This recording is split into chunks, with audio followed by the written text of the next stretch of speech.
Salut à tous, j'espère que vous allez bien, c'est Romain et on se retrouve aujourd'hui pour débriefer la victoire 0-2 des Parisiens au Stade Vélodrome ce soir dans le Classique. Ça fait très plaisir cette victoire, on va pas se mentir, au-delà du contenu sur lequel il y a beaucoup de choses à redire, gagner avec 2 buts d'écart, sans en encaisser, la célébration de Gonzalo Ramos, le petit scénario Dembélé-Mbappé qui sortent à la 60e quand même, Luis Enrique qui privilégie clairement la Coupe de France qui arrive mercredi alors que t'es à 10 contre 11 et que les espaces commencent à s'ouvrir pour qu'au final le coaching soit gagnant dans les faits, même si t'as souffert défensivement, c'est exceptionnel. Voilà, ça fait plaisir.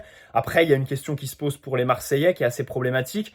La rivalité, elle existe hors du terrain, dans les tribunes, sur les réseaux sociaux, dans les champs, machin chouette. Le problème, c'est que sur le rectangle vert, encore une fois ce soir, on se demande quand est-ce que l'adversité va arriver. Et pourtant, il y a un arbitre qui avait décidé de faire le show. On est en infériorité numérique plus de la moitié du temps. Ce rouge intervient à 0-0. Les Marseillais ont le ballon la plupart du temps. En deuxième mi-temps, ils font un bon début de match, mais ils s'entêtent à chaque fois qu'ils sont aux abords de notre surface à tirer, à déclencher le plus rapidement possible. Il y a aussi ce but refusé sur lequel on va revenir parce que il y a Bastien sur le terrain, mais il y a aussi à la VAR quelqu'un de bien connu au PSG, demandé à Kimpembe, c'est lui qui lui avait mis le rouge face à Brest, et Kimpembe l'avait pris en grippe, je crois qu'au dernier Classico, qu'on gagne 3-0 en février 2023, Kimpembe avait repris Jérémy Pignard. Jérémy Pignard, qui est un arbitre connu, qui est, anti-PSG, on peut le dire, sur cette action très très très bizarre. Mais avant de parler de l'arbitrage, le match en lui-même,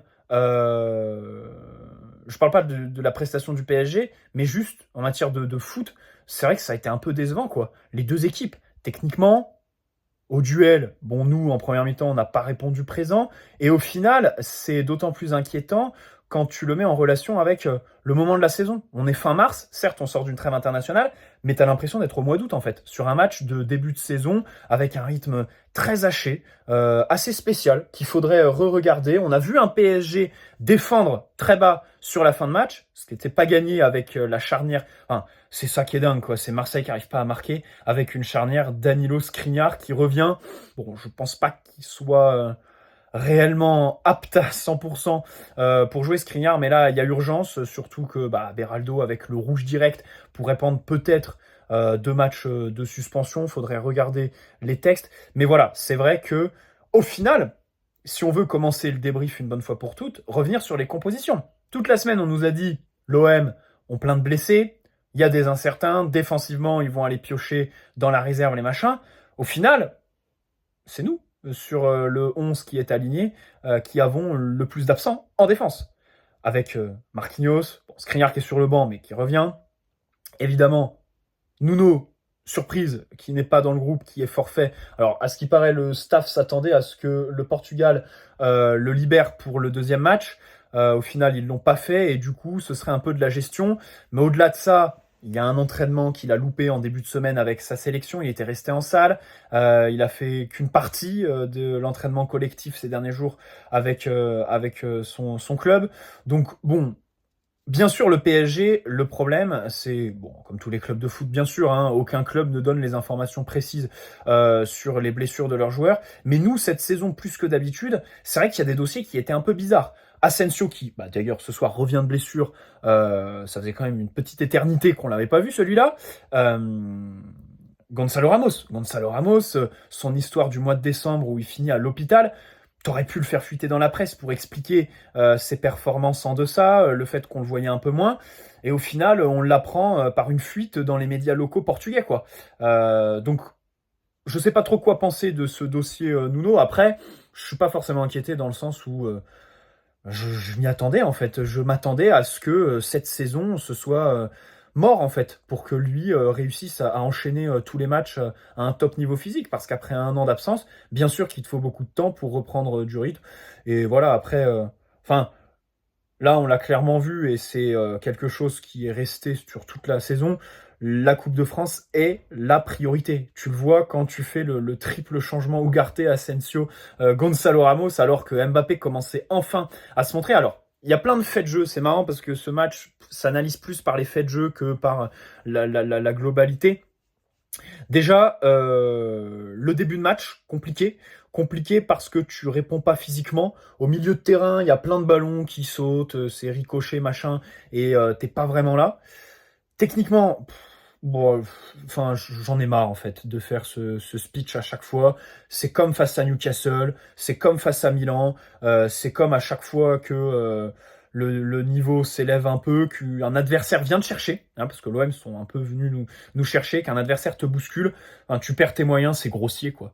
Il y a Kolo Muani sur son premier ballon qui arrive même pas à faire une remise de haut but pour Hakimi.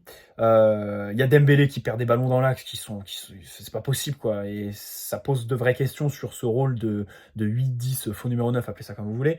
Hakimi pareil, en deuxième mi-temps ça a été un peu mieux, mais en première, techniquement il y a eu des moments, c'était très dur.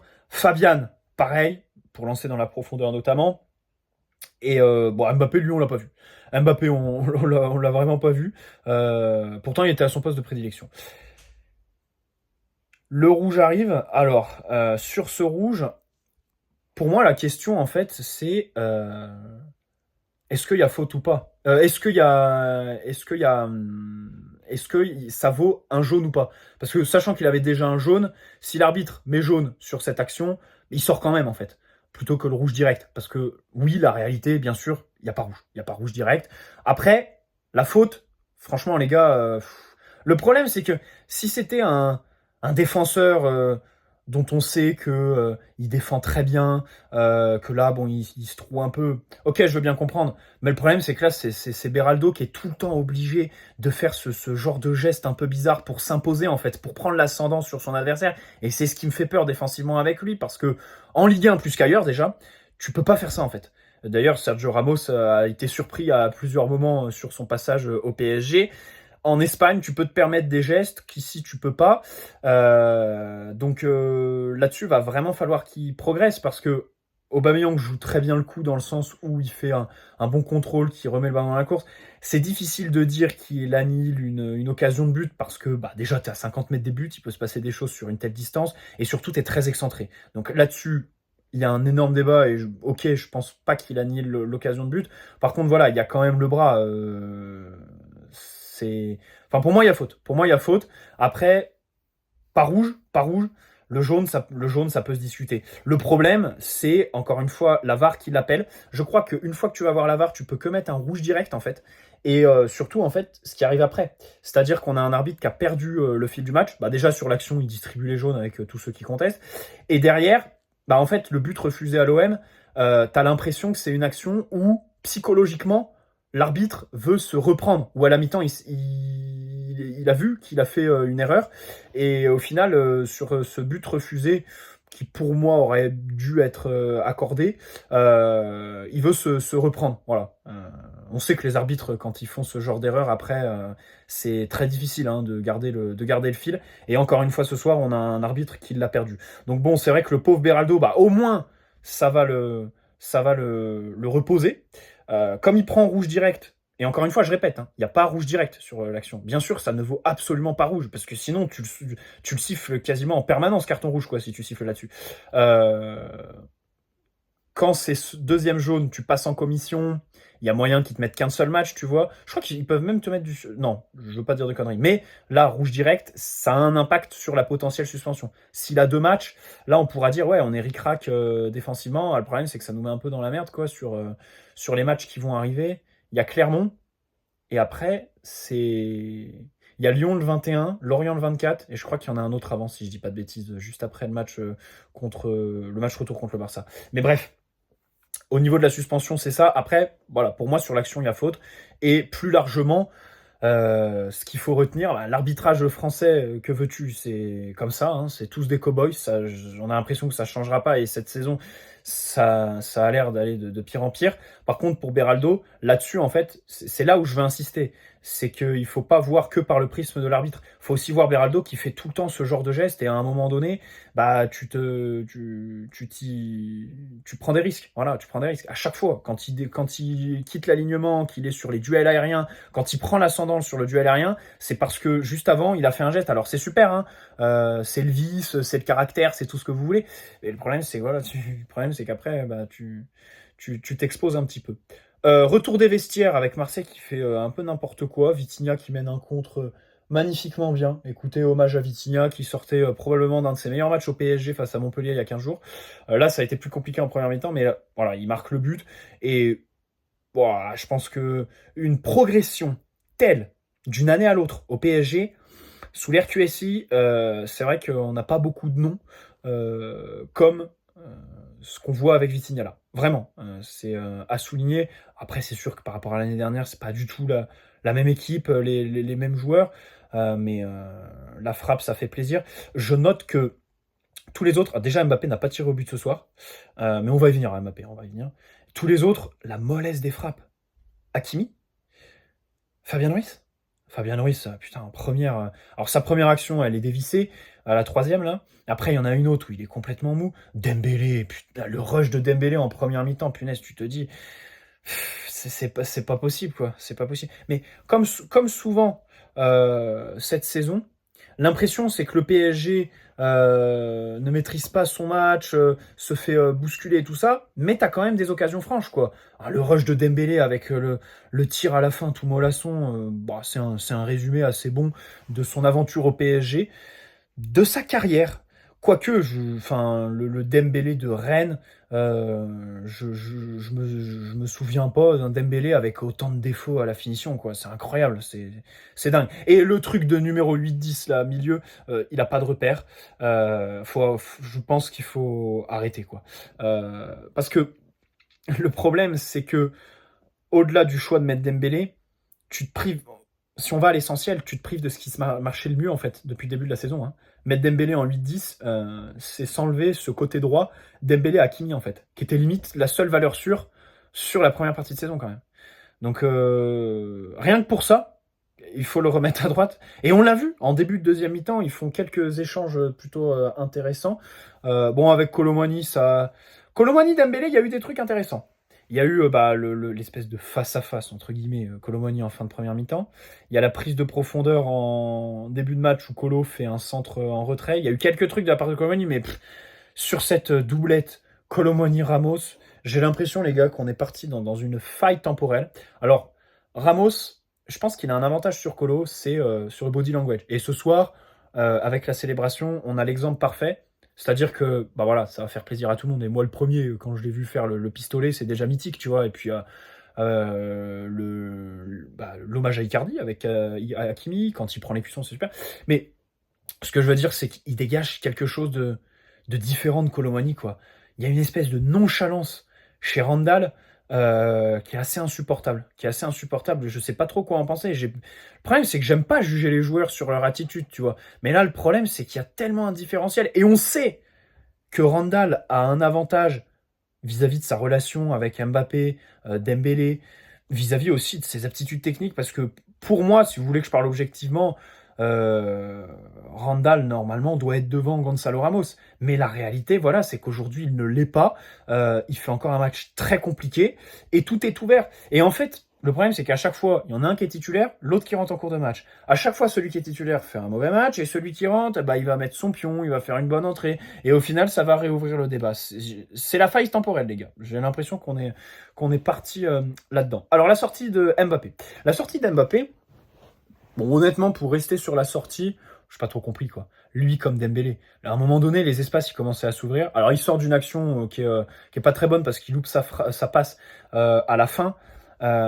Mais voilà, on souffre, on mène certes, mais on a le but refusé. Oh, et j'adore son attitude encore une fois.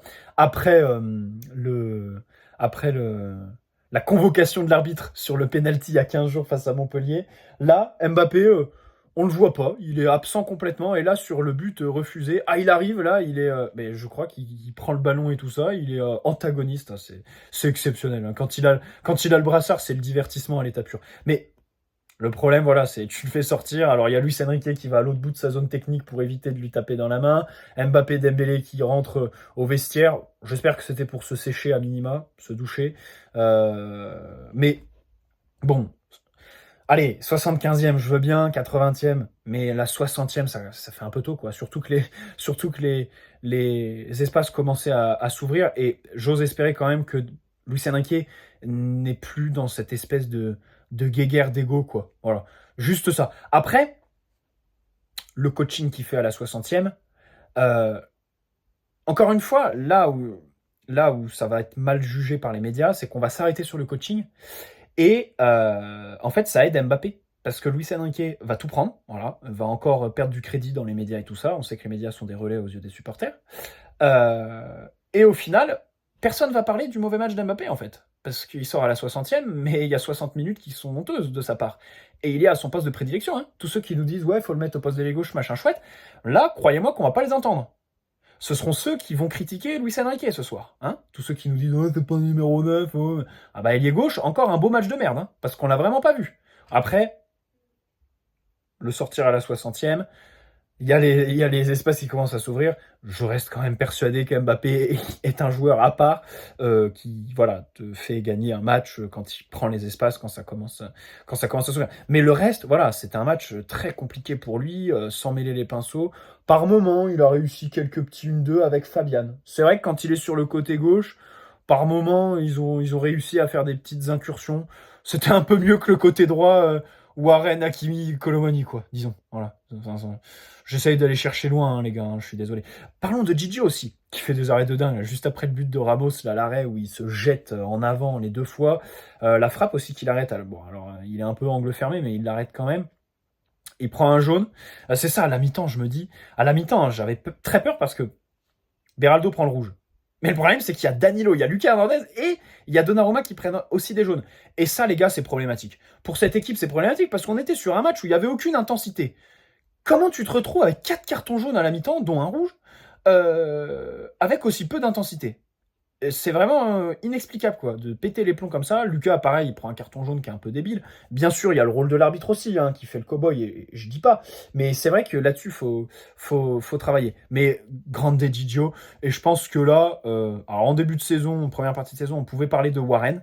Warren a quand même été éclipsé dans les débats du meilleur joueur de la saison par Gigio. Là, je crois que ça commence à devenir assez clair. C'est notre meilleur joueur en fait. C'est le meilleur Parisien sur la saison. C'est le plus régulier. Voilà. Euh, Alors en ce moment, il y a la très bonne dynamique de Vitinha. Mais il faut pas oublier que Vitinha aussi, il y a des moments où il n'était pas titulaire. Luis Enrique le sortait du 11 en début de saison. Il y a des matchs aussi où il est pas bon. Il sombre comme tout le monde à plusieurs moments. Et je vois personne d'autre en fait. Je vois vraiment personne d'autre que Gigio. Donc hommage au grand Italien qui nous fait encore ce soir un match important dans un contexte défavorable. Alors je sais pas, j'ai essayé de me renseigner parce que je me suis dit l'ambiance au Vélodrome pour un record et tout ça, c'est bizarre, on les entend pas. Alors, à ce qui paraît, quand c'est au Vélodrome, les micros seraient baissés et donc on entendrait moins l'ambiance. Bon, ok. Alors je sais pas à quel point c'est vrai, je suis clairement pas renseigné, mais enfin, soit le Vélodrome ont eu une ambiance décevante par rapport au nombre de personnes qui étaient dans le stade. Bon après, ceux qui partent avant la fin du match, ça bien sûr, c'est exceptionnel. Soit de l'autre côté, on a Amazon qui joue mal le coup, quoi, parce que moi, à un moment donné, les commentateurs, je les aime bien, quoi, mais le truc, c'est que, encore une fois, ce soir, ils disent leur phrase robot. Ah, Danilo, patron Danilo, encore super sérieux. Sur l'action où il fait une passe un peu bizarre à Donnarumma qui met en difficulté son gardien. Et alors qu'il fait une dinguerie en tout début de match. Alors le problème, c'est ça avec Danilo, quoi. C'est que ce soir, oui, faut dire qu'il fait un bon match, notamment dans les airs, quand Paolo Lopez allongé, il était là, tu vois, il était à la retombée et tout. Très, enfin, sérieux. Mais le problème, c'est la dinguerie en début de match, putain, qui passe juste à côté du poteau. Je me dis, mais c'est pas possible. Et je pense tout de suite au Barça, parce qu'en ce moment, il n'y a pas un match où il te fait pas une dinguerie, en fait. Donc, moi, j'arrive pas à me sortir ça de la tête avec Danilo. Comme j'ai dit en deuxième mi-temps, quand les commentateurs disent leur phrase robot, là, qui disent à chaque match, il fait une passe un peu bizarre en cloche à Donnarumma. Alors, il y a l'entrée de Skriniar qui est vraiment pas glorieuse. La première action, il la gère plutôt bien, alors que justement, il y a Danilo qui se trouve un petit peu au début. Mais après, il perd les ballons et tout ça. Ouais, c'est compliqué, hein. C'est quand même dur. Donc bon, on va voir. Je pense qu'il va y avoir du temps de jeu, plus que prévu. J'espère que contre Rennes, on va montrer autre chose. On n'a pas pressé aussi ce soir, hein. Pas de PSG très conquérant, qui joue très haut. C'est vrai que... Alors, moi, le problème, c'est que Je suis content du scénario, machin, du classico. Après, je veux pas que ça donne des ailes au coach et à son staff, dans le sens, bon, déjà, qu'ils nous refassent les machins à Asensio Ramos à la 60e, alors c'est très gentil, hein, c'est gagnant, bravo Luis Enrique, mais bon, si ça, ils pouvaient se l'éviter. Et surtout, j'espère que ça va pas leur faire croire que le PSG est capable de réitérer ce genre de performance, parce que ce soir, faut aussi dire que c'est une humiliation pour Marseille, parce qu'on met 2 buts, mais aussi parce qu'ils sont incapables de marquer, hein, face à un PSG quand même très diminué, qui fait pas, enfin c'est pas non plus un bon match, hein. Dans le contenu, c'est pas un bon match. Je suis désolé, je peux pas qualifier ça comme tel. Donc j'espère que voilà le staff vont quand même rester humble vis-à-vis de ce qui a quand même été produit ce soir. Voilà. Écoutez, j'espère que cette vidéo vous aura plu. On se retrouve demain ou après-demain. Alors en ce moment, les gars, je suis en période de partiel, donc c'est un peu short. Je finis les partiels juste après le match contre le Barça. Donc on débriefera très bien le match aller du Barça. Le match retour, on l'analysera super parce que je serai en vacances. Mais là, ouais, non, jusqu'au 11, c'est rythme compliqué, les gars. Et on a pris le risque de se coucher à 6 heures du matin la nuit dernière. Bref, je vais aller dormir. Je vous souhaite à tous une très bonne semaine. Heureusement, demain, c'est férié. Et puis, on se dit à très vite, les gars. Ciao.